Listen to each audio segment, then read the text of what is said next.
اعوذ باللہ من الشیطان الرجیم بسم اللہ الرحمن الرحیم ان الذین اتخذوا العجل سینالهم غضب من ربهم وذلة فی الحیاة الدنیا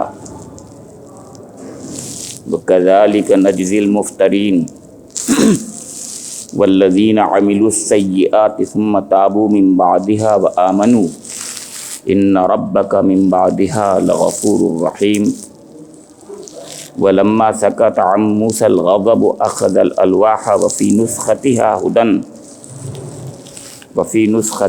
هدى ورحمة للذین هم لربهم يرهبون واختار موسى قومه 70 رجلا لمیقاتنا فلما اخذتهم الرجفة قال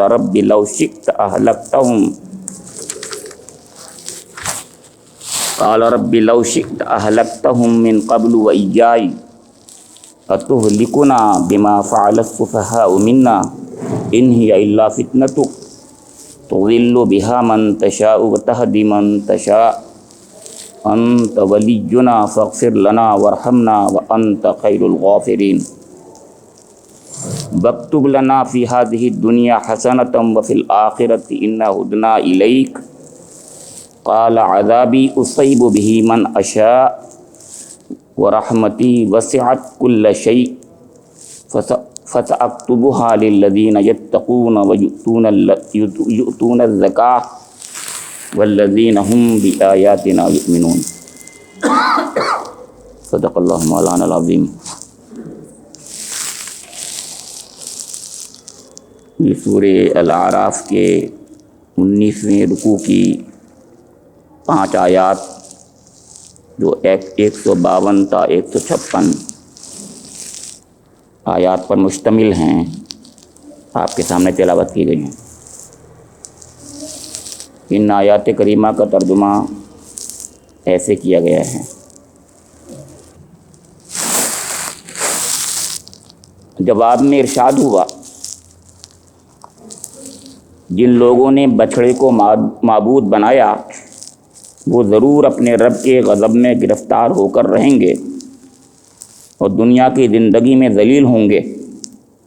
جھوٹ گڑھنے والوں کو ہم ایسی ہی سزا دیتے ہیں، اور جو لوگ برے عمل کریں پھر توبہ کر لیں اور ایمان لے آئیں تو یقیناً اس توبہ و ایمان کے بعد تیرا رب درگزر رحم فرمانے والا ہے۔ پھر جب موسیٰ کا غصہ ٹھنڈا ہوا تو اس نے وہ تختیاں اٹھا لیں جن کی تحریر میں ہدایت اور رحمت تھی ان لوگوں کے لیے جو اپنے رب سے ڈرتے ہیں، اور اس نے اپنے قوم کے 70 آدمیوں کو منتخب کیا تاکہ وہ اس کے ساتھ ہمارے مقرر کیے ہوئے وقت پر حاضر ہوں۔ جب ان لوگوں کو ایک سخت زلزلے نے آ پکڑا تو موسیٰ نے عرض کیا، اے میرے سرکار، آپ چاہتے تو پہلے ہی ان کو مجھے ہلاک کر سکتے تھے۔ کیا آپ اس قصور میں جو ہم میں سے چند نادانوں نے کیا تھا ہم سب کو ہلاک کر دیں گے؟ یہ تو آپ کی ڈالی ہوئی ایک آزمائش تھی جس کے ذریعے سے آپ جسے چاہتے ہیں گمراہی میں مبتلا کر دیتے ہیں اور جسے چاہتے ہیں ہدایت بخش دیتے ہیں۔ ہمارے سرپرست تو آپ ہی ہیں، بس ہمیں معاف کر دیجئے اور ہم پر رحم فرمائیے، آپ سب سے بڑھ کر معاف فرمانے والے ہیں۔ اور ہمارے لیے اس دنیا کی بھلائی بھی لکھ دیجئے اور آخرت کی بھی، ہم نے آپ کی طرف رجوع کر لیا۔ جواب میں ارشاد ہوا، سزا تو میں جسے چاہتا ہوں دیتا ہوں، مگر میری رحمت ہر چیز پر چھائی ہوئی ہے، اور اسے میں ان لوگوں کے حق میں لکھوں گا جو نافرمانی سے پرہیز کریں گے، زکوٰۃ دیں گے اور میری آیات پر ایمان لائیں گے۔ گزشتہ درس میں آپ کو یاد ہوگا یہ بات سامنے آئی تھی کہ حضرت موسیٰ علیہ السلام جب کوہ طور سے واپس آئے، جیسا کہ اللہ رب کریم نے ان کو 40 دن وہاں پر رہنے کا حکم دیا تھا، پہلے 30 دن اور پھر 10 دن اور بڑھا دیے تھے۔ اس درمیان میں ان کی قوم نے بچھڑے کی پرستش کر لی، اس پر واپسی میں بہت ہی غضبناک ہو کر موسیٰ علیہ السلام اور افسوس کی حالت میں واپس آئے، اور جیسا کہ آپ کو یاد ہوگا کہ انہوں نے اپنی قوم کے سرداروں سے پہلے خاص طور سے یاد دہانی کرائی اور غصے کا اظہار کیا، اور اس کے بعد حضرت ہارون علیہ السلام کے سر کے بال پکڑ کر کھینچے اور بہت غصے میں سر ان کا ہلایا، جھنجھوڑ دیا ان کو۔ اس پر انہوں نے یہ کہا کہ یہ مجھے قتل کر دیتے، اور انہوں نے میری بات نہیں مانی، اور آپ جو ہیں میری فضیحت نہ کریں، اور میری طرف سے کوئی غلطی نہیں ہوئی ہے۔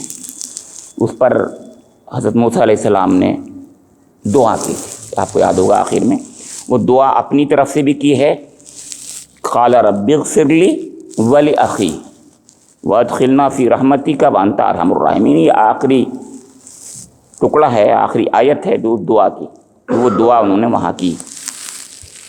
وہ دعا انہوں نے جو کی، اس میں دو پہلو سامنے آئے تھے۔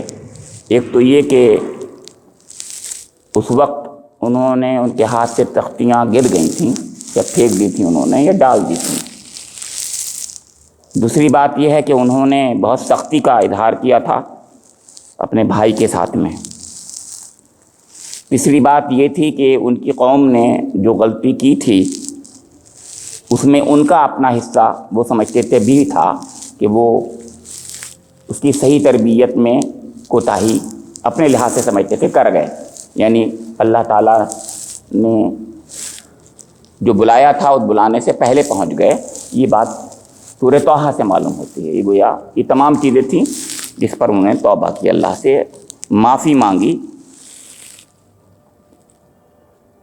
اس کے بعد یہ آیتیں ہیں جو آج کی آیتیں ہیں۔ تو فرمایا جا رہا ہے ان الذین اتخذوا العجل سینالہم غضب من ربہم وذلۃ فی الحیاۃ الدنیا۔ تو مولانا ترجمے میں بریکٹ میں لکھا جواب میں ارشاد ہوا، تو اس دعا کے جواب میں ارشاد ہوا۔ تو اب یہ ربط قائم ہو گیا کہ اس کے بعد کی بات ہے۔ کیا ارشاد ہوا کہ جن لوگوں نے بچڑے کو معبود بنایا وہ ضرور اپنے رب کے غضب میں گرفتار ہو کر رہیں گے۔ اللہ تعالیٰ کی طرف سے یہ بات سامنے آئی کہ اللہ تعالیٰ نے اس پر اپنے غضب کا اظہار کیا ہے، پہلی بات۔ اور غضب من ربہم وذلۃ فی الحیاۃ الدنیا، کو ذلت دنیا میں بھی اس کا جو ہے ان کا وہ کرنا ہوگا، دنیا میں بھی ذلت کا ان کے لیے اللہ تعالیٰ کی طرف سے فیصلہ ہوا ہے۔ یہ غضب اللہ کا دنیا میں بھی ہوگا ان پر، اور دنیا کی زندگی میں ان کو ذلیل کیا جائے گا۔ وَكَذَلِكَ نَجْزِي الْمُفْتَرِينَ، اور اسی طریقے سے ہم جھوٹ گڑھنے والوں کو سزا دیتے ہیں۔ یہ جھوٹ گڑھنا، شرک جو ہے اس سے بڑا جھوٹ کوئی نہیں ہوتا۔ شرک اس لیے سب سے بڑا جھوٹ ہے کیونکہ دنیا کی ہر چیز، کائنات کی ہر چیز زبان حال سے یہ کہہ رہی ہے، اور انبیاء کرام زبان قال سے یہ کہتے ہیں۔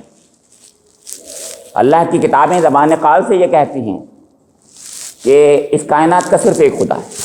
ہر چیز کائنات کی یہ بتا رہی ہے ایک ہے خدا بنا۔ اس کائنات کا کوئی ہے بنانے والا، پہلی چیز پرپس فلنس، میننگ کائنات کی ہر چیز میں جو نظر آتی ہے، اور دوسرے یہ کہ اس کا بنانے والا ایک ہی ہے۔ ہر چیز میں جو ہم آہنگی ہے، جو نظم ہے، جس طریقے سے بھی پتہ چل رہا ہے اور معلوم ہوتا ہے ایک ہی ہے خدا ہر چیز میں۔ ذرا بھی آپ غور کریں، اگر ایک کے بجائے دو بھی خدا ہوتے زمین اور آسمان تھے تو بھی فساد مچ گیا ہوتا، سورہ انبیاء میں سے معلوم ہوتا ہے۔ کیونکہ زمین کا خدا خود کہتا وہ بھی خدا تھا، اگر خدا ہوتا تو آسمان کا خدا بھی اگر خدا ہی تھا اور برابر کا معاملہ ہوتا تو وہ کہتا نہیں میں تو اب میری چلے گی یہاں پر، تو وہ بارش نہیں ہونے دیتا یا بارش کرتا۔ زمین والوں کو ضرورت نہ ہوتی تو بھی کرتا، اور زمین والوں کو ہوتی تو بھی نہ کرتا، تو اس سے فساد مچ جاتا۔ اتنی سی بات کہ صرف دو بھی ہوتے خدا، اگر قرآن پاک میں سورہ انبیاء میں اس کا ذکر باقاعدہ کیا ہے، میں نے نہیں کہا، مطلب قرآن نے خود کہا ہے۔ تو جو بھی کہتا ہے وہ اپنی عقل کے خلاف کہتا ہے. کہنا یہ ہے کہ اس کائنات میں یہ لوگ ہیں جو ہمارا کام کرتے ہیں, ہماری مرادیں پوری کر دیتے ہیں, یا ہمیں اولاد دیتے ہیں, یا جو بھی کچھ کہتے ہیں کوئی, وہ سب جھوٹ بولتے ہوتے ہیں. بیچارہ سیدھا سادہ ایک سادہ لو انسان ہے, وہ تو جھانسے میں آ گیا ہے, لیکن جو کہتے ہیں, جو کرواتے ہیں, وہ جھوٹ بولتے ہوتے ہیں. سب سے بڑی بات وہ ہے کہ جو ہیں مذہب کے ٹھیکیدار جو بنتے ہیں وہ جھوٹ بولتے ہوتے ہیں.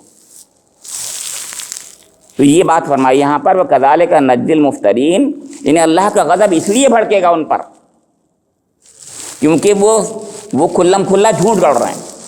یہ بات ہے. انہیں اگر انجانے میں کچھ کرتے تو ان کی سزا نہیں ملتی, ان کو معاف کر دیا جاتا, معاف کیا جا سکتا تھا, لیکن کیونکہ وہ جانتے بوجھتے جھوٹ گڑھتے ہیں اس لیے ان کو دنیا میں بھی سزا ملنی چاہیے.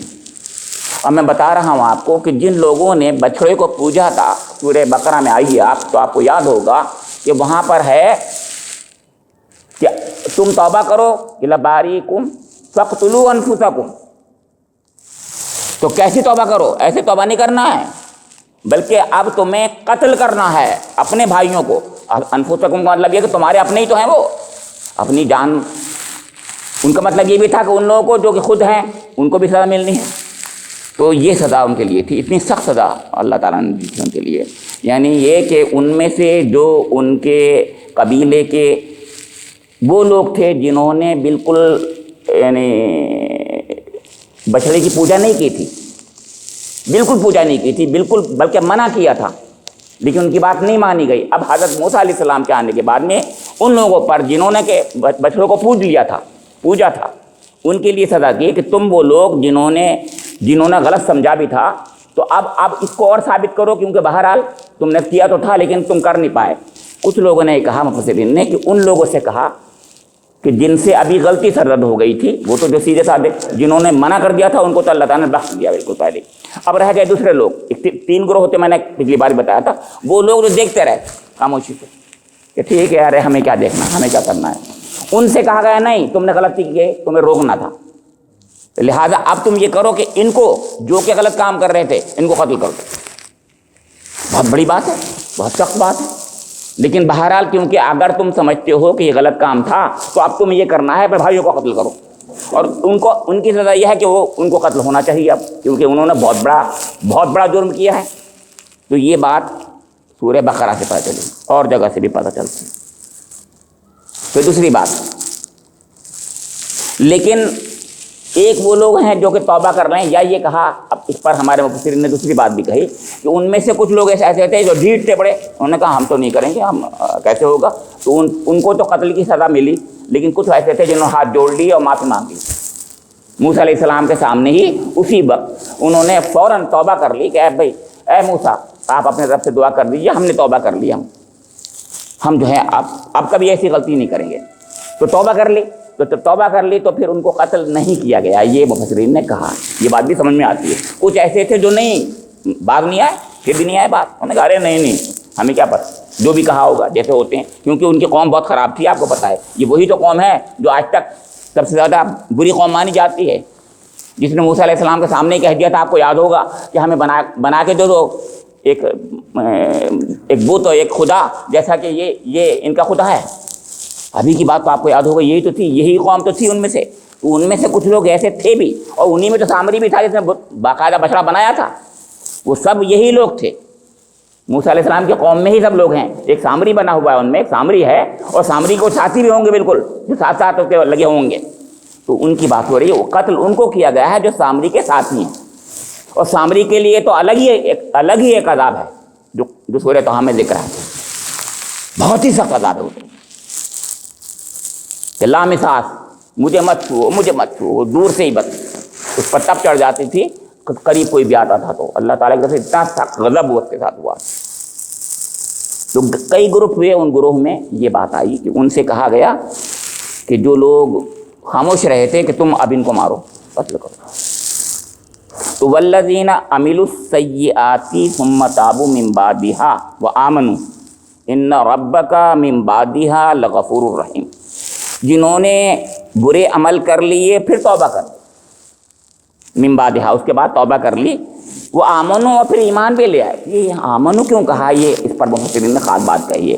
یعنی جب آدمی شرک کرتا ہے تو وہ مرتد ہو جاتا ہے، اس کا ایمان ختم ہو جاتا ہے، وہ کفر پر پہنچ جاتا ہے. جب کفر تک پہنچ جائے کوئی شخص تو اس کو توبہ کرنا ضروری ہے اور ایمان کی تجدید کرنا چاہیے. توبہ کافی نہیں ہے. والذین عملوا السیئات ثم تابوا من بعدها وآمنوا، تو ایمان کی تجدید کرنا پڑتی ہے. ان سے پہلے بات ایک بار اور ہوئی تھی، ہم سورہ طٰہٰ چل رہی ہے ہماری ایک طرف، تو اس میں بات بتا رہا تھا میں کہ ایمان کی تجدید کی ضرورت پیش آتی ہے جب آدمی شرک کر جاتا ہے. تو شرک کے بعد میں یعنی اللہ تعالیٰ کے غضب کا مستحق ہو جاتا ہے، وہ اس کو معافی نہیں ہوگی جب تک توبہ نہ کرے. لیکن توبہ کرنے کے بعد بھی یہ توبہ ناکافی ہے، اس کے لیے اس کو ایمان کی تجدید کرنا چاہیے. ایمان کی تجدید، ایمان کو نئے سرے سے، یعنی کلمہ لا الہ الا اللہ محمد الرسول اللہ باقاعدہ صدق دل سے اور زبان سے بھی دل سے پڑھنا ہے. اور توبہ کے اندر بھی وہ عمل بھی ہے اس کے اندر، اور زبان کے الفاظ بھی ہیں اور دل سے بھی ہے. توبہ دل سے بھی، اور اعادہ نہ کرنا کہ نیت کرنا بھی ہے کہ اب یہ غلطی نہیں ہوگی. توبہ میں بہت سی چیزیں، توبہ میں 3 چیزیں ہیں جس کا ذکر آتا رہا ہے. ایمان الگ سے ایک چیز ہے، ایک مثبت چیز ہے کہ اللہ میں صرف تجھی کو صرف اپنا رب تسلیم کرتا ہوں آج سے. تو یہاں فرمایا کہ والذین عملوا السیئات ثم تابوا من بعدها وآمنوا ان ربک من بعدها لغفور رحیم.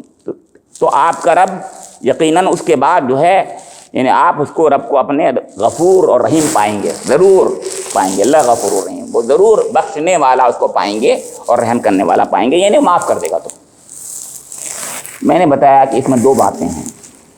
اگر اسلامی حکومت ہو اور وہاں پر اس قسم کا ارتداد ہو جائے، جیسے ارتداد یہی ہے یعنی انسان مرتد ہو جائے، کفر میں پہنچ جائے، تو وہاں ہمارے جمہور مفسرین کے نزدیک، علماء کرام کے نزدیک اس کی سزا قتل کر دینا ہے، اسی آیت کی بنا پر، اسی واقعے کی بنا پر جیسے حضرت موسیٰ علیہ السلام کے ساتھ، آپ کی قوم کے ساتھ اللہ تعالیٰ نے فیصلہ کیا تھا کہ قتل کر دو. مولانا شبیر احمد عثمانی رحمۃ اللہ نے اس جگہ یہی کہا. یہ آیت خاص طور سے اس کی نص بنتی ہے، سمجھ میں آتے. تو گویا قتل کر دیا جائے مرتد کے ساتھ. اب یہ ایک الگ اختلافی مسئلہ ہے وہ کہ قرآن میں کیا ہے یا نہیں ہے. یہ توریت کی سزا تو یہی ہے، اس میں 2 رائے نہیں. یہ بات واضح ہے کہ توریت کی سزا تو یہی ہے، توریت میں ذکر ہے بھی اس کا، اور قرآن میں بھی ذکر ہے کہ قتل کرو. اس کے بعد فرمایا جا رہا ہے، لیکن ہاں میں عرض کر رہا تھا اب وہ کیونکہ حکومت ہے وہاں پر تو وہ اس کو نافذ کرنے والی ایک جگہ ہے. لیکن جہاں نفاذ نہیں ہو سکتا جیسے ہمارے ہندوستان، تو یہاں میں اور آپ اور کوئی جماعت نہیں کر سکتی یہ کام. بہت امپورٹنٹ بات ہے، یعنی اس کے لیے قوت نافذہ ہونی چاہیے. اسلامی حکومت، تو اسلامی حکومت ہے وہی سزا نافذ کر سکتی ہے. یا یوں کہیے کہ جہاں پر اسلام نافذ ہوتا ہے وہاں پر وہ پکڑ میں آ گیا، اگر چاہے چور ہو یا جو بھی ہو، تو چور کی سزا ہاتھ کاٹنا ہے تو ہاتھ کاٹا جائے گا اس کو، وہ توبہ کرے یا نہ کرے. یہ کہنا ہے توبہ اب کرنے سے کام نہیں بنے گا اگر پکڑ میں آ گیا. ہاں پکڑنے سے پہلے اگر اس نے توبہ کر لی اپنے رب کے حضور، یہ ایک الگ مسئلہ ہے. تو توبہ کرنے سے آخرت میں اس کو سزا نہیں ملتی ہے، اور دنیا میں سزا نافذ ہوتی ہے اگر دنیا میں اسلامی حکومت قائم ہو. اسلامی حکومت نہیں ہوتی جہاں پر، تو وہاں پر اللہ سے توبہ کرے اور اپنے کو بدل لے اور تجدید ایمان کرے، ایمان کی تجدید کرے بار بار. یہاں تک وہ بات. پھر فرمایا وَلَمَّا سَكَتَ عَن مُوسَى الْغَضَبُ أَخَذَ الْأَلْوَاحَ. جب ذرا ان کا غصہ ٹھنڈا ہوا موسیٰ علیہ السلام کا، تو اخذ الالواح، تو انہوں نے تختیاں اٹھا لیں. اب میں اس پہ عرض کر دوں کہ اس پر بائبل میں یہ لکھا ہوا ہے کہ تختی اتنی زور سے پھینکی تھی اور ٹوٹ گئی. تو وہ جو بات آ رہی تھی پچھلی بار کہ میں نے کہا تھا کہ ڈال دیں اور پھینک دی میں فرق سمجھ لیجیے، اس کی وجہ ہے اس کا ترجمہ پھینک دی کیا تھا، وہ اس لیے کیا تھا کہ بائبل میں ایسا ہی ہے. بائبل میں یہ ہے کہ اتنی زور سے پھینک دی کہ ٹوٹ گئی تختیاں. انہوں نے یہ کہا یہاں تک کہ اتنی ٹوٹ گئیں کہ اب دوبارہ لینے کے لیے اللہ تعالیٰ کے یہاں وہ گئے ہیں تختی لینے. یہ جو اگلا واقعہ آ رہا ہے اس کو یوں جوڑتے ہیں وہ لوگ. ہمارے مفسرین یہ کہتے ہیں کہ نہیں، یہ بات غلط ہے، ثابت قرآن سے کہیں نہیں ہے کہ تختیاں ٹوٹ گئیں. اللہ تعالیٰ نے الگ سے اس توبہ کے لیے ایک خاص یعنی توبہ کو کی شکل کو پورا کرنے کے لیے ان کو بلایا 70 لوگوں کو، اور اس کا ذکر آ گیا ہے کہ اب اجتماعی توبہ کرو تم لوگ۔ ایک تو یعنی اجتماعی توبہ کے لیے پہلے بلایا کوہ سینا پر یعنی صحرائے سینا پر، وہاں پر خاص طور سے وہاں عبادت کرو، عبادت کرنے کے بعد اللہ کے حضور گڑ گڑاؤ، اور اس کے بعد توبہ تمہاری قبول ہوگی۔ اب وہ آگے آ رہا ہے جس کا ذکر کیا ہوگا، اب وہ بھی بڑا عجیب ہے واقعہ، اس کا ذکر جو آ رہا ہے تو فرمایا اخذ الالواح وفی نسختها هدى ورحمۃ للذین هم لربهم یرہبون۔ اب اس میں نسختها ہے، یہ بہت ذرا سا ایک لطیف بات ہے اس کے اندر۔ نسختها کا مطلب ہوتا ہے تحریر کیا ہوا، نقل کیا ہوا۔ اس بنا پر کچھ لوگوں نے یہ سمجھا کہ وہ تو ٹوٹ گئی تھی، نقل کی ہوئی، لیکن یہ مطلب نہیں ہے، بلکہ ہر کتاب جو ہے وہ آگے جو بڑھتی ہے پرپیچویٹ ہوتی ہے، آگے بڑھتی ہے تو قلم کے ذریعے سے اور لکھنے کے ذریعے سے آگے بڑھتی ہے۔ مطلب یہ ایک اوریجنل ہوتی ہے ہر چیز کی، اوریجنل کے بعد اس کی کاپی چلتی ہے۔ تو ایک تو وجہ یہ بھی تھی کہ حضرت موسیٰ علیہ السلام کے بعد جو ہوگی وہ اوریجنل ہوگی، اور پھر اس کے بعد ان کی قوم تو ایک ایسی تھی، ہر ایک کہہ رہی ہوگی اس کے سردار کہ ہمیں بھی کاپی چاہیے، ہمیں بھی کاپی چاہیے، تو ان کو کاپی دی گئی ہوں گی، تو اس کی کاپی کر کے حضرت موسیٰ علیہ السلام نے کروا کر کے ان کے درمیان میں بانٹیں، کیونکہ وہ ویسے قوم بھی بہت خراب تھی، وہ الگ اپنی چاہتی تھی، 1.5 اینٹ کی مسجد جسے کہتے ہیں ہم لوگ۔ پھر اس کا مطلب یہ بھی ہے کہ ہر کتاب جو ہے اس کتاب کو پرپیچویٹ کرنا ہے تو اس کی کاپی چاہیے، کاپی ہونا ہی چاہیے، یعنی بالکل منوان ویسی ہونی چاہیے۔ نسختہ میں یہ مطلب بھی ہے کہ وہ منوان وہی تھی اس وقت تک، اس میں ہدن و رحمۃ للذین هم لربهم یرہبون، اس میں ہدایت کا سامان تھا اور رحمت کا سامان تھا۔ ہدایت اور رحمت کا سامان اس توریت میں تھا، ان الواحوں میں تھا، ان تختیوں میں تھا۔ للذین هم لربهم یرہبون، اور خاص طور سے ان لوگوں کے لیے جو اللہ سے ڈرنے والے ہیں، جو ڈرنے والے ہیں ان کے لیے خاص طور سے رحمت کا سامان تھا۔ یعنی یہ وہ اصل تورات تھی، اصل وہ احکام اشرہ تھے، احکام اشرہ ہی تھے اس وقت۔ توریت تو بعد میں، توریت تو بہت اور بھی ہے، اس میں اور بھی احکام بعد میں آئے ہیں، صرف اتنی سے نہیں ہے، دھیرے دھیرے، کیونکہ ایک رسول جب ہوتا ہے اس کو حالات کے لحاظ سے حل کر کے بات بتائی جاتی ہے، تو احکام اشرہ تو وہی تھے بنیادی طور پر، لیکن اس کی تفصیل اور بھی آئی ہے بعد میں۔ ہمارے مفسرین یہ کہتے ہیں کہ اور تورات کا پورا نسخہ جو ہے وہ دھیرے دھیرے اللہ نے ان پر نازل فرمایا۔ یہ تو احکام اشرہ تھے۔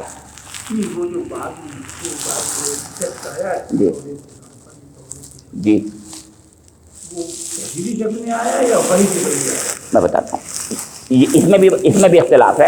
مطلب کہنے کا یہ کہ اللہ کے حضور گئے حضرت موسیٰ علیہ السلام، سمجھے آپ کے اللہ کے جب حضور گئے تو وہاں پر اللہ تعالیٰ نے وحی فرمائی، وحی فرما کر کے ایک تو یہ ویو ہے کہ حضرت موسیٰ علیہ السلام نے اس وحی کے مطابق وحی لکھا، دوسرا ویو یہ ہے اللہ کے فرشتوں نے لکھ کر دیا،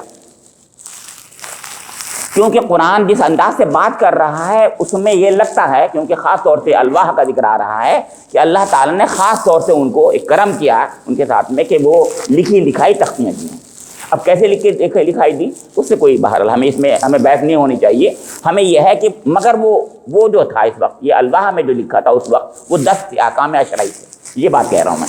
تو احکام اشرعی پر مشتمل نہیں ہے توریت میں اور بھی احکام ہیں، وہ بعد میں احکام آئے، یہ الواح وہ ہیں جن میں خاص طور سے بنیادی 10 احکام آئے ہیں، بہت پیارے احکام ہیں وہ۔ آپ دیکھیے گا سورہ ہمارے اس کے اندر سورہ انعام میں اس کا ذکر ہے، وہ احکام اشرع کیا ہیں، بہت بنیادی چیزیں ہیں جو شریعت کی بنیاد، ہماری شریعت کی بنیاد بھی ہے، جو ان کے زنا مت کرو، یہ مت کرو، اللہ کو ایک مانو، یہ ہے قضا ربک اللہ تعبدوا، سورہ بنی اسرائیل میں اس طریقے کے وہ احکام ہیں۔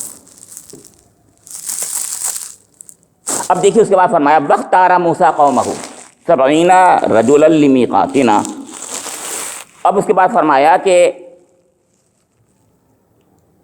اور اس نے اپنی قوم کے 70 آدمیوں کو منتخب کیا تاکہ وہ اس کے ساتھ ہمارے مقرر کیے ہوئے وقت پر حاضر ہوں۔ اللہ تعالیٰ نے اس کا مطلب پھر ان کو بلایا۔ اب کیوں بلایا ہے اب سمجھ میں آتی ہے، اگر اس واقعے کے بعد بلایا ہے تو سیدھی سی بات ہے کہ وہ جو ہے یعنی توبہ کا ایک طریقہ، اجتماعی توبہ کا طریقہ تھا جس کو اللہ تعالیٰ نے اس کو پورا کرنے کے لیے بلایا کہ اب تم آؤ میرے پاس، اجتماعی توبہ کرو۔ اب دیکھیے ادھر مجھے ایسا لگتا ہے، اللہ بہتر جانے، کہ یہاں پر وہ ایسے آسانی سے بات موسیٰ علیہ السلام کی نہیں مانیں گے، نہیں مان رہے ہوں گے. انہوں موسیٰ علیہ السلام نے یہ کہا ہوگا کہ ان کو مار ڈالو، ہے کہ نہیں، اور یہ لوگ ماریں گے تو نہیں مانے ہوں گے. اب سمجھنے کی کوشش کیجیے میری. ذہن میں میرے ایک خیال آیا، ایک فلیش آیا، اللہ بہتر جانے، خدا جانے، کسی مفسر نے نہیں بتایا. یہ قوم تو بہت خراب تھی اور کوئی بھی آسانی سے مان تو جائے گا نہیں کہ مار اپنے بھائیوں کو مار ڈالو، فاقتلوا انفسکم. تو لہٰذا اللہ تعالیٰ نے یہ کہا ٹھیک ہے 70 لوگوں کو لے کے جاؤ، آؤ یہاں پر میرے پاس. اور اس کے بعد جو واقعہ آیا ہے اس کا اندازہ لگائیے، بالکل وہی ہوا. دیکھیے آگے کیا ہے، اب اس سے سمجھ جائیں گے آپ کہ کیا ہوا. فلما اخذتهم الرجفة قال رب لو شئت اهلكتهم من قبل وإياي. ہوا کیا، جیسے وہاں پہنچے وہ، اور جو بھی ان کو جتنے دن عبادت کی ہوگی انہوں نے، جو بھی کیا ہوگا، لمیقاتنا کا لفظ ہے کیونکہ عبادت بھی کی ہوگی، اللہ کے حضور گئے بھی ہوں گے، روئے بھی ہوں گے، گریہ ازاری بھی کی ہوگی. اب اس کے بعد میں اللہ تعالیٰ کی طرف سے جو بھی توبہ کی قبولیت کا اظہار جیسے ہوا، تو بجائے اس کے کیا ہوا معلوم آپ کو؟ تیسرے دن آتا ہے، ان کی توریت میں ہے کہ تیسرے دن اچانک گرج چمک بادل سب کچھ ہوا، دھواں سے بھر گیا پورا کا پورا پہاڑ. اتنے سخت طریقے سے ہوا کہ لگا کہ اب یہ سب مر گئے. قرآن پاک نے بھی کہا ہے کہ وہ مر گئے، موسیٰ علیہ السلام بھی سمجھے مر گئے، بلکہ انہوں نے کہا بھی ہے کہ لو شئت اہلکتہم من قبل وإیاي. اس سے لگ رہا ہے کہ وہ سب کو اللہ تعالیٰ نے کہا سب نالائق ہو سب. اب سوچیے یہ کیوں ہوا؟ یہ وہ لوگ ہیں حالانکہ جنہوں نے غلطی نہیں کی ہے، بڑے بڑے منتخب سردار ہیں، 70 لوگ ہیں، یہ وہ لوگ نہیں ہیں. بہرحال مگر ان میں شریک تھے، وہ بھی خاموش رہنے والے تھے. کچھ ان میں سے کچھ ایسے تھے جنہوں نے منع کیا، لیکن اللہ کا غضب بھڑکا ان کے اوپر. مطلب کہنے کا یہ ہے کہ موسیٰ علیہ السلام نے یہ جو کہا تھا کہ اب تم جب تک قتل نہیں کرو گے ان کو تب تک نہیں کام بنے گا نا، تو وہ سمجھ رہے تھے ارے ایسے ایسے کہہ رہے ہیں. موسیٰ علیہ السلام کی بات مانتے تھوڑی تھے. آپ کو یاد ہوگا کہ سب جب انہوں نے یہ کہا موسیٰ علیہ السلام نے کہ اللہ رب کریم نے حکم دیا ہے کہ بقرہ کو ذبح کرو، تو مذاق کر رہے ہو ہم سے. وہ یہ تھی، یہ قوم تھی وہ جو مذاق کہتی تھی کہ مذاق کر رہے ہو ہم سے تم. تب انہوں نے کہا ارے کیسی بات کرتے ہو، تو انہوں نے کہا پھر اس پہ کٹ حجتی کی، کس رنگ کی ہو کیا ہو کیا ہو. اس سے لگتا ہے یہ قوم جس کو یہ اتنی ایسی ہو کٹ حجت قوم، اس سے یہ کہہ دیا ہو اگر کہ تم مار ڈالو آپس میں تو بات مان لیتے، وہ کبھی نہیں مانتے. اس کے لیے لگتا یہ ہے کہ اللہ تعالیٰ نے کہا چلو ان سب کو 70 لوگوں کو بلا کے لاؤ میرے پاس یہاں پر. اور اس کے بعد اس کا اظہار، غصے کا غضب کا اظہار پورا کیا اللہ تعالیٰ نے، پورا غضب کا اظہار کیا. جب ان کو پتہ چل گیا کہ غضب کا اظہار ہوا ہے اور وہ توبہ کر کے وہ زندہ ہوئے ہیں، تب جا کر پتہ چلا ان کو کہ بھئی غلطی بہت بڑی ہے اور موسیٰ علیہ السلام جو کہیں گے وہ بات مانی جانی چاہیے. اور اب جب تک کہ یعنی ان کی توبہ قبول نہیں مانی جائے گی جب تک کہ ان کو قتل نہیں کر دیا جائے. جنہوں نے بچڑوں کو پوج لیا، یہ کہنا چاہ رہا ہوں، بچڑوں کو پوجنے والوں کو تو مارا ہے، ان لوگوں کے ذریعے سے جنہوں نے خاموشی اختیار کر لی ہے. 3 گروہ ہیں میں نے بتایا. ایک گروہ وہ ہے جو بالکل روکتا رہا، ان کو تو اللہ نے معاف کر دیا، توبہ پہ ہی معاف کر دیا. لیکن ایک قوم خاموشی دیکھتی رہی، ایک گروہ. اور ایک گروہ وہ تھی جو پوجتی رہی بچڑے کو. تو بچڑے کو پوجنے والے، بچڑے کی پوجا کرنے والوں کے لیے سزا ہے یہ تھی. مگر وہ کیسے کر لیتے، تو اس لیے بلایا چلو وہاں جاؤ. اجتماعی توبہ میں تو فرمایا جا رہا ہے کہ فلما اخذتهم الرجفة، یہاں پر ایک زلزلے نے آ لیا ان کو. قرآن میں دوسرے کا فاخذتهم الصاعقة، تو وہاں کڑکنے لفظ آیا ہے. تو مفسر نے کہا کڑک اور رجفہ دونوں، اوپر سے بجلی چمکی اور نیچے سے اتنی سخت طریقے سے کہ زلزلہ آ گیا. اتنی سخت زلزلہ آیا اور اتنی سخت بجلی کڑکی کہ یہ سب لوگ جو تھے بے ہوش ہو کے مر گئے، بے ہوش ہو کے گر گئے، بے ہوش ہو گئے یا ختم ہو گئے جو بھی ہے. کیونکہ ثم بعثناکم من بعد موتکم قرآن نے کہا ایک جگہ پر. اس لیے میں عرض کر رہا ہوں کہ قرآن خود کہہ رہا ہے کہ تمہیں پھر اٹھایا ہم نے تمہارے موت کے بعد. اس کا مطلب وہ تو ان کو اس وقتی طور پر، اور یہ دعا بھی بتا رہی ہے کہ بہت سخت معاملہ ہے، وہ مر گئے. کیونکہ وہ اب یہ کہنا، حضرت موسیٰ علیہ السلام یہ کہہ رہے ہیں کہ اب میں اپنی قوم کو منہ کیا دکھاؤں گا، یہ تو 70 کے 70 سب مر گئے. یہ ہے وہ بات جو کہنے کی ہے. یعنی اللہ کا غضب اتنا بھڑکا ان پر کہ سب کے سب کو ختم کر دیا غصے میں. تو فرمایا ہے فلما اخذتهم الرجفة قال ربی لو شئت اہلکتہم من قبل وإیاي. اے اللہ اگر تو چاہتا تو پہلے ہی ان کو ختم کر دیتا. یعنی جب وہاں پر یہ بچڑے کی پرستش کر رہے تھے، تیرا غضب اگر ہے اتنا ہی تو اللہ تو ان کو اسی وقت ختم کر دیتا. اب تو نے کیونکہ بلایا تھا یہاں پر. اب دیکھیے نبی ہے، اللہ کا رسول ہے، کچھ نہ کچھ تو مان رکھ اللہ رکھے گا ہی نہیں، تو اپنی بات وہ بھی کہتا ہے تو اس انداز سے کہتا ہے کہ میں ایک نمائندہ ہوں، میں تیرا ہے اللہ، مجھے اتنا حق تو ہے کہ میں کچھ بول دوں. یہ ہے، اس سے لگتا ہے بہت اعزاز کرتا ہے اللہ تعالیٰ، ان کو بہت مقام دیتا ہے، ان کو اتنا حق دیتا ہے کہ وہ کہہ سکے اپنے رب کے حضور بھی جو انہوں نے کہہ دیا. بڑی بات کہہ دی موسیٰ علیہ السلام نے، آپ سوچیں بہت بڑی بات کہہ دی ہے، تو دعائی الفاظ میں، لیکن کہہ بہت بڑی بات کی. کہہ رہے ہیں اے اللہ کہ اگر تجھے ان کو مارنا ہی تھا تو پہلے ہی مار دیتا، کم سے کم میں ذلیل تو نہ ہوتا. یہ کہنا ہے میں تو ذلیل نہ ہوتا کم سے کم، کیونکہ اب میری قوم مجھ سے پوچھے گی کہ تم تو 70 کو لے کے گئے تھے اور واپس لے کے کسی کو نہیں آئے، سب کے سب ختم ہو گئے. یہ ہے وہ بات جو کہہ رہے ہیں. لو شئت اہلکتہم من قبل وإیایا، تو کر سکتا تھا ایسے ہی، اگر تجھے کرنا تھا تو وہی کر سکتے تھے اللہ، تو اسی وقت کر دیتا. وہ غضب کا موقع تھا، وہ خاص موقع تھا، اس وقت کرتا تھا اللہ. لیکن آپ کو معلوم ہے کہ وہاں نہیں کرتا اللہ تعالیٰ. کیوں نہیں کرتا؟ کیونکہ ان کے درمیان میں نبی نہیں تھا. یہ سوچنے کی بات ہے. نبی ہوتا تو وہی کر دیتا، اس وقت عذاب آتا ہے. اور کیونکہ نبی نہیں تھا وہاں پر تو اللہ تعالیٰ وہ تو کرتا ہی نہیں تھا، نہیں کرنا تھا اس کو. وہی اس نے نہیں. دیکھیے ہر چیز میں سنت اللہ ہے، وہ اس نے کیوں نہیں کیا؟ اس لیے کہ درمیان نبی نہیں ہے اور حجت تمام نہیں ہوئی ہے. سمجھ میں آ رہا ہے؟ اس لیے عذاب تو دنیا میں وہ بھیجے گا نہیں وہاں پر. اب یہاں کیوں کیا؟ یہاں رسول ہے، اپنے غضب کا اظہار کر رہا ہے، لیکن ایسا نہیں کرے گا کہ ختم ہی ہو جائے. لہٰذا وہ بھی خوب جانتے تھے کہ اللہ میاں ان کو زندہ ضرور کریں گے. دیکھیے یہ ہے وہ مان جس کو جانتا ہے رسول کہ یہاں معاملہ ایسا نہیں ہے، غضب تو اللہ کا ہے لیکن میری دعا ضرور قبول ہوگی، کیونکہ معاملہ ایسا ہے نہیں. میں تو توبہ کرنے کے لیے ان کو لے کے آیا ہوں، توبہ کرنے کے لیے ہمارے آئے ہیں یہ سب لوگ. تو فرمایا کہ اتہلکنا بما فعل السفہاء منا، اے اللہ کیا تو ہلاک کر دے گا صرف اس بنا پر کہ ہمارے کچھ بے وقوفوں نے ان میں سے جو ہے یہ عمل کر لیا تھا، وہ تھے جنہوں نے غلطی کری، اس پر تو ان کو سزا ملنی چاہیے. یہ ہے وہ بات جس کو اب سزا ملنی چاہیے والی بات میں جو کہہ رہا ہوں وہ یہی ہے کہ ان کو قتل کیا جائے گا، لیکن سب کو ختم نہیں کیا جائے گا. یہاں تو 70 لوگ جو ہیں ان کو نہیں کیا جائے گا، بلکہ ان کو کیا جائے گا جنہوں نے اس وقت غلطی کی تھی. تو اتہلکنا بما فعل السفہاء منا ان ہی الا فتنۃ. اب دیکھیے دوسرے انداز سے یہ قرآن پاک ہمیں سبق دے رہا ہے. پھر بات تو انہی کے انداز میں حکایت تو انہی کی ہے، لیکن ہمیں سبق دے رہا ہے. ان ہی الا فتنۃ تضل بها من تشاء وتهدی من تشاء انت ولینا فاغفر لنا وارحمنا وانت خیر الغافرین.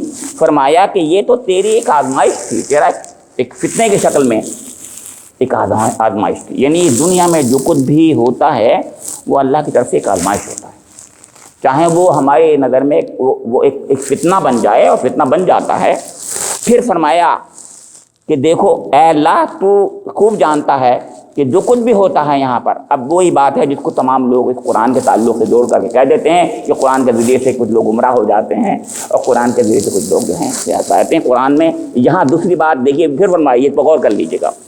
فرمایا تضل بها من تشاء وتهدی من تشاء. بالکل اسی انداز کی آیت ہے. وہاں قرآن کے لیے کہا ہے سورہ بقرہ میں، آپ غور کیجئے، یہاں پر اس فتنے کے تعلق سے کہا. تو قرآن یہ بتاتا ہے کہ ہر معاملے میں، ہر لمحے میں، ہر زمانے میں مختلف انداز سے آزمائش ہوتی رہی ہے. کبھی کتاب کے سامنے کتاب کے حوالے سے ہوتی ہے، کبھی انسانوں کے سامنے انسانوں کے حوالے سے ہوتی ہے، کبھی بچڑے کے زمانے میں بچڑا بن کر کے یعنی بچڑا بنا کر کے کوئی آزمائش ہوتی ہے. تو آزمائش تو اللہ تعالیٰ کرتا ہے، کر رہا ہے، اور اس میں ہی اسی ذریعے سے، اسی حوالے سے کچھ لوگوں کو ہدایت مل جاتی ہے، اسی حوالے سے کچھ لوگ جو ہیں گمراہ ہو جاتے ہیں. تو قرآن سے کچھ ہدایت پا لیتے ہیں، قرآن سے کچھ گمراہ ہو جاتے ہیں. کا مطلب نعوذ باللہ یہ نہیں کہ پڑھنا نہیں چاہیے، یہ تو بہت بے وقوفی اور جاہلانہ بات ہوئی. بات یہی ہے کہ اللہ تو یہاں امتحان لے ہی رہا ہے. ہر معاملے میں ہر چیز سے ہو جاتی ہے امتحان، بلکہ ہر زندگی کے ہر لمحے میں امتحان ہی ہو رہا ہے. کوئی نہ کوئی تو ریفرنس بنے گا، کوئی تو حوالہ بنے گا، کوئی تو بہانہ بنے گا، بہانہ بن جاتا ہے. تو اگر وہاں بہانہ یہ بنا تو اس کا مطلب یہ نہیں ہے، مگر تیرا تو ایک قانون ہے. کیا قانون ہے؟ کہ انسان کو اللہ تعالیٰ نے آزادی بخش دی، اس میں وہ آزاد ہے.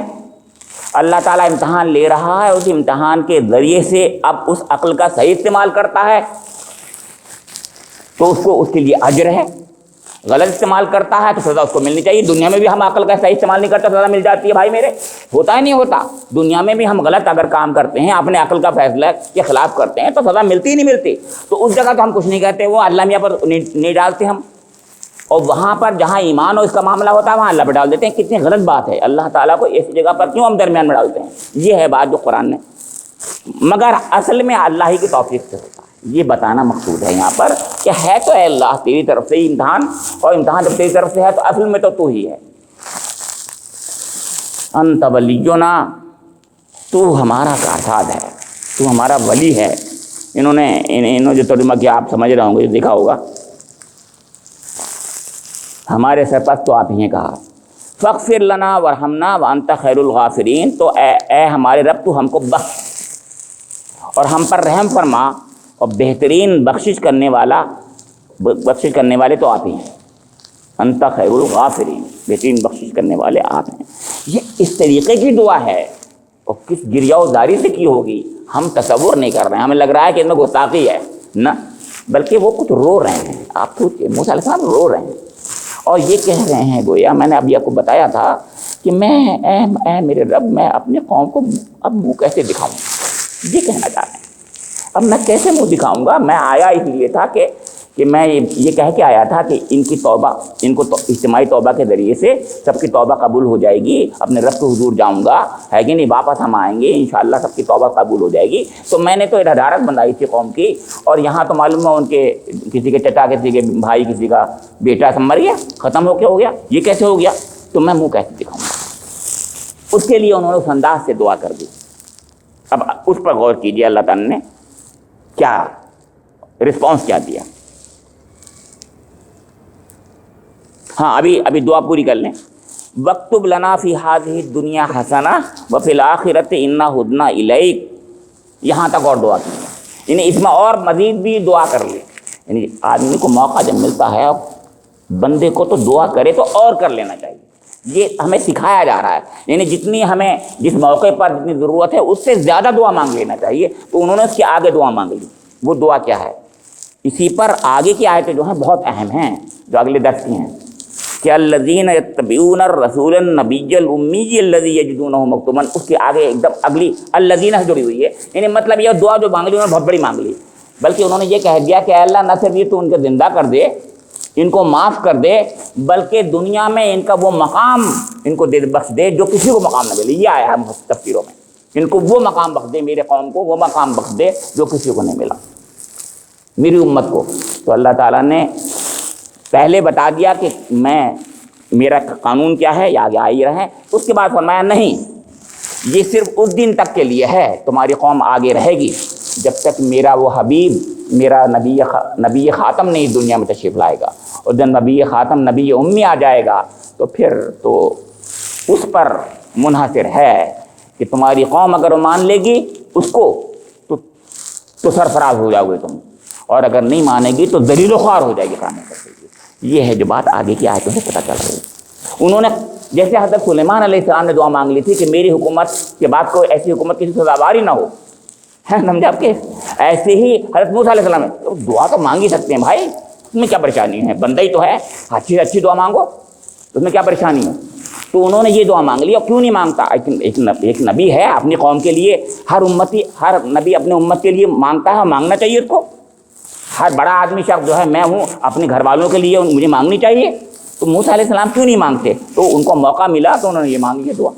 کیا کہا انہوں نے کہ وَاكْتُبْ لَنَا فِي هَذِهِ الدُّنْيَا حَسَنَةً وَفِي الْآخِرَةِ إِنَّا هُدْنَا إِلَيْكَ.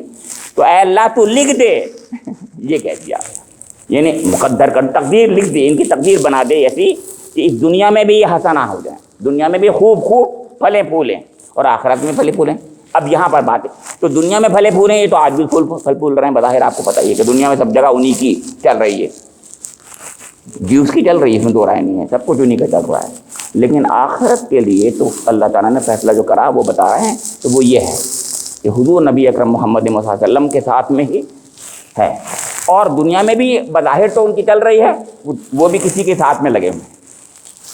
تو فرمایا کہ اللہ تعالیٰ فرما رہا ہے, قالا عذابی اصیب بہ من اشاء ورحمتی وسعت کل شیء.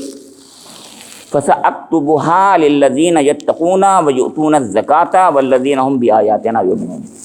پہلی بات بتائی کہ ہاں دیکھو ایک بات یاد رکھو، یہ ایک میری سنت ہے کہ میں عذاب تو کبھی کبھی دیتا ہوں، جب خاص موقع ہوتا ہے، بہت ہی ناراض ہو جاتا ہوں، میرے خلاف گستاخیاں جب ہو جاتی ہیں، ایسے ویسے نہیں۔ اور خاص طور سے عذاب جب دیتا ہوں کہ میری طرف سے کوئی نبی بھی آ جاتا ہے اور نبی اپنی بات بھی پہنچا دیتا ہے، تب بھی نہیں مانتے۔ تب یاد رکھیے شرک پر اللہ تعالیٰ دنیا میں عذاب نہیں دیتا، میں نے بتایا تھا آپ کو، لیکن شرک جب رسول کے سامنے ہوتا ہے تو اللہ تعالیٰ عذاب دیتا ہے۔ یہاں موسیٰ علیہ السلام تھے، کیونکہ میں عرض کر رہا ہوں بات ہے، اور موسیٰ علیہ السلام نے تعلیم بھی دے دی تھی، موسیٰ علیہ السلام کے درمیان موجود بھی تھے، لہذا ان کو قتل کیا گیا جنہوں نے اس کے باوجود کیا۔ وہ اس لیے میں بتانا چاہ رہا ہوں کہ ان کو عذاب جو دیا گیا وہ عذاب اس لیے ارتداد کی سزا ملی ان کو، اس کی وجہ یہ تھی موسیٰ علیہ السلام کے درمیان۔ اس دنیا میں ادروائز اللہ تعالیٰ شرک پر عذاب نہیں دیتا، وہ آخرت کے لیے اس نے مؤخر کیا ہوا ہے۔ تو اللہ تعالیٰ فرما رہا ہے کہ میں عذاب تو جب چاہتا ہوں من اشاء، جس پر چاہتا ہوں دیتا ہوں، یعنی کبھی کبھی دیتا ہوں۔ وَرَحْمَتِي وَسِعَتْ كُلَّ شَيْءٍ، میری رحمت جو ہے ہر چیز پر چھائی ہوئی ہے۔ یعنی دنیا میں میری سنت جو ہے وہ تو رحمت والی ہے، صحیح بات ہے، دنیا میں اللہ تعالیٰ کی رحمت ہی جو ہے وہ چھائی ہوئی ہے، ورنہ کافروں کو ایک گھونٹ پانی نہیں ملتا۔ اللہ تعالیٰ جو ہے کافروں کو بھی خوب نوازتا ہے، یہاں پر نوازتا ہے، گھونٹ پانی نہیں دیتا بلکہ خوب نوازتا ہے، خوب دیتا ہے بظاہر۔ تو اس دنیا میں تو کافروں کو بھی خوب ملتا ہے بلکہ زیادہ ہی ملتا ہے، لیکن آخرت کے لیے صرف ان کے لیے ہے جو کہ تقویٰ کے بتایا، جو لوگ فَسَأَكْتُبُهَا، اب اکتبہا پھر یہ لکھا ہے، یعنی لکھ دیے میں نے ان کے لیے، کس کے لیے؟ کہ جو یتقون ہیں، یؤتون الزکاۃ ہیں، والذین ہم بآیاتنا یؤمنون ہیں۔ تین شرطیں ہیں۔ پہلے بات تو بتائی کہ جو پرہیزگاری کا رویہ اختیار کرتے ہیں، نافرمانی سے پرہیز کرتے ہیں، زکوٰۃ دیتے ہیں اور میری آیات پر ایمان لائیں گے، دیتے ہیں یا لائیں گے، دونوں باتیں ہیں، اس کا مطلب عربک میں آپ جانتے ہیں دونوں ہی باتیں، تو ان میں ان کے حق میں لکھ دوں گا میں۔ فَسَأَكْتُبُهَا کیونکہ ہے تو سین سے لگ رہا ہے کہ آگے کی بات ہو رہی ہے، تو یہ فیوچر کے لیے آ گیا، تو کہا گیا کہ ان لوگوں کو لکھ دوں گا میں، ان لوگوں کے لیے جو کہ پرہیزگاری اختیار کریں گے، جو لوگ زکوٰۃ دیں گے۔ آپ دیکھیے، آپ بتا دوں آپ کو، جیوز نے سب سے زیادہ جس چیز کا انکار کیا ہے وہ نہ صرف یہ کہ زکوٰۃ چھوڑ دی، بلکہ سودی کاروبار انہی سے شروع ہوا۔ یہ الٹا کر دیا انہوں نے، بالکل الٹا کر دیا، یعنی بجائے اس کے کہ وہ اللہ کی راہ میں زکوٰۃ دیتے، زکوٰۃ دینا تو درکنار، دیکھیے چیریٹی عیسائیوں میں بہت ہے، اس کے برخلاف چیریٹی ہے، عیسائیوں میں تو چیریٹی ہے، اللہ کی راہ میں بہت دیتے ہیں وہ لوگ، بہت دیتے ہیں، ہم سے زیادہ دیتے ہیں وہ لوگ، بہت دیتے ہیں، اور یہودی نالائق بالکل نہیں دیتا۔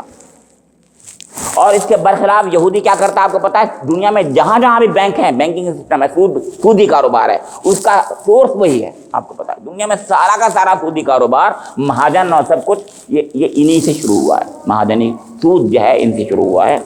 تو بجائے اس کے کہ زکوٰۃ دیتے، آج یہ اس کے برخلاف ہیں۔ تقویٰ تو نام کی چیز نہیں ان کے پاس، آپ کو پتہ ہی ہے۔ اور تیسری بات، والذین ہم بآیاتنا یؤمنون، اور جو میری آیات پر ایمان لائیں گے، اور آیات پر ایمان لائیں گے میں الذین یتبعون الرسول النبی الامی، سب سے بڑی آیت جو تھے وہ اللہ کے رسول تھے ہماری، یہ ہے وہ بات۔ کچھ مفسرین نے کچھ جوڑا ہے کہ اللہ کی سب سے بڑی نشانی بن کر جو آئے تھے وہ ہمارے رسول حضور نبی اکرم آئے تھے، جو یہودیوں کے سامنے آئے تھے۔ تو یہودیوں نے یہ کہا تھا، قرآن نے خود کہا ہے کہ اپنی اولاد کو اتنا نہیں پہچانتے جتنا حضور کو پہچانتے ہیں، یہ اللہ کا رسول ہے۔ کما یعرفون ابناءہم، قرآن نے یہ کہا، سوچئے جو اتنا جانتا ہو۔ اور حضرت صفیہ کے والد اور چچا میں جو درمیان میں مکالمہ ہوا ہے، بار بار میں بتا بھی چکا ہوں آپ کو، حضرت صفیہ حضور ام المومنین ہماری، ہم سب مومنوں کی ماں ہیں، تو انہوں نے اپنے والد کا چچا کا قصہ سنایا کہ ایک بار ایسا ہوا جب حضور نبی اکرم ہجرت فرما کر تشریف لائے، تو چچا نے کہا کہ ذرا وہی ابا نے کہا کہ یار دیکھ کے آؤ ذرا غور سے کہ ہے کون شخص جو آیا ہے۔ تو جا کے گئے اور ٹوہ لگائی، دیکھا، کئی دن تک غور کرتے دیکھتے رہے۔ اس وقت واپس آئے، آپس میں بات چیت ہو رہی تھی، یہ حضرت صفیہ رضی اللہ تعالیٰ عنہا سن نہیں تھی، تو انہوں نے بتایا کہ کون ہے بتائیے، کہتے ہیں وہی ہے، خدا کی قسم وہی ہیں۔ سوچئے، میں آخر میں پہنچ گیا، میں باقی باتیں اور بھی ہوئیں، خدا کی قسم وہی ہے، یعنی جس کا ذکر توریت میں ہے، جس کو ہم جانتے ہیں۔ پھر کیا خیال ہے؟ تو کہا خدا کی قسم آخری وقت تک اس کی اس کی خلاف مخالفت کروں گا. یہ بھی کہہ رہا ابا آخر وقت تک اس کی مخالفت کروں گا. تو یہ بھی کہہ رہا ہے ایک میں سے کہ وہی ہے، خدا کی قسم وہی ہے. تو پھر میں اب اس کو کبھی نہیں مانوں گا. اتنے جانتے، اس لیے قرآن نے یہ بھی تو کہا تھا یہ بھی کہ یعرفون ابناہم ہیں، یہ ایسے ان کو جانتے ہیں، اپنے اولاد تک کو کے بارے میں تو شک ہے لیکن حضور کے بارے میں کوئی شک نہیں ہے. تو یہ ہے وہ بات، اسی لیے اس بات کو کھولا ہے جو اگلے درس میں آئے گا انشاءاللہ کہ الذین یتبعون الرسول. مطلب کہنے کا یہ ہے کہ اس دنیا میں وہ جو انہوں نے دعا مانگ لی حضرت موسیٰ علیہ السلام نے، اس دعا کو مشروط کر دیا اللہ تعالیٰ نے. یہ کہنا جا رہے ہیں مشروط کر دیا. مشروط یہ ہے کہ حضور کی نبوت سے پہلے ٹھیک ہے کوئی بات نہیں، میں نے تمہاری قوم کو پیشوا بنا دیا، لیکن جب حضور نبی اکرم محمد صلی اللہ علیہ وسلم مبعوث ہو جائیں گے تو پھر تمہاری قوم پیشوا نہیں رہے گی. نہیں، وہ پیشوائی کا مقام اسے چھن جائے گا. اب وہ ہوگا جو ان کو مان لے گا، جو مان لے گا اس کو پیشوا بنا دوں گا. تو تمہاری قوم بھی اگر مان گئی تو کوئی فرق نہیں پڑتا، ٹھیک ہے وہ پیشوا ہو جائیں گے، لیکن ہوں گے وہ حضور کے جھنڈے تلے. مطلب کہنے کا یہ تھا. تو اللہ رب کریم سے میری دعا ہے کہ مجھے اور آپ لوگوں کو قرآن پاک کی ان آیات میں جو ہم سے سمجھنے میں غلطیاں ہو جاتی ہیں اللہ تعالیٰ ان کو معاف فرما دے، اور اللہ تعالیٰ اپنے کلام کی برکت سے ہمارے اندر دلوں کے اندر وہ ایمان راسخ فرما دے جو راسخ ہونے کے بعد میں ہماری دنیا بھی بنا دے اور آخرت بھی بنا دے. اللہ تعالیٰ ہمارے گناہوں کو محض اپنے کرم و فضل سے معاف فرما دے، اور ان آیات کے اندر اللہ تعالیٰ نے جو سبق ہمیں دیے ہیں، جو رہنمائی فرمائی ہے، ہمارے دلوں میں اللہ تعالیٰ اس کا نور عنایت فرما دے، وہ رہنمائی ہمیں بھی عنایت فرما دے، اس کے ذریعے سے ہماری دنیا اور آخرت بنا دے. ربنا تقبل منا انک انت السمیع العلیم وتب علینا انک انت التواب الرحیم. سبحان ربک رب العزة عما یصفون وسلام علی المرسلین والحمد للہ رب العالمین.